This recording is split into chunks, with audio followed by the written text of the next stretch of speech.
Baik, sekarang saya akan menjelaskan proses perkembangan kanak-kanak hingga dewasa.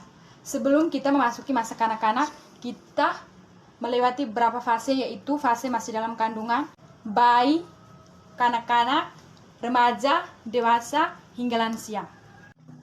Yang pertama, fase prenatal atau fase dalam kandungan. Fase ini terjadi karena pertemuan antara sel jantan dan sel betina yang menghasilkan pembuahan yang berbentuk zigot dan berubah menjadi janin yang usianya maksimal 9 bulan. Yang kedua, fase bayi.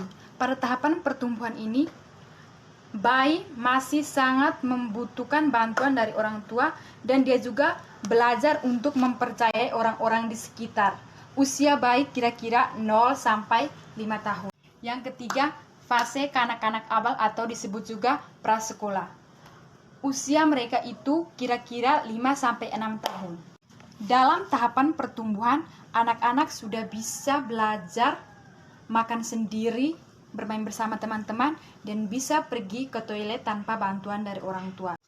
Yang keempat, fase kanak-kanak akhir. Pada masa pertumbuhan ini, anak-anak pada umumnya sudah bisa belajar membaca, menulis, menghitung. Usia mereka itu kira-kira 6 sampai 11 tahun.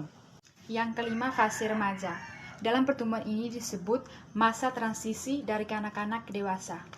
Usia remaja itu dari 11 sampai 18 tahun. Dalam proses ini mendorong perubahan fisik dan mental secara cepat, seperti perubahan tinggi badan, berat badan, dan lain sebagainya. Yang keenam, fase dewasa.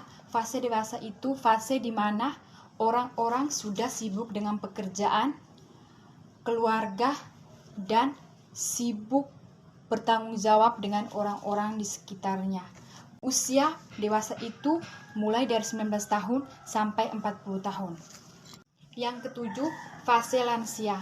Fase lansia merupakan fase di mana pertumbuhan dan perkembangan manusia itu mengalami kemunduran seperti ditandai kulit keriput dan daya tahan tubuh yang sudah mulai berkurang.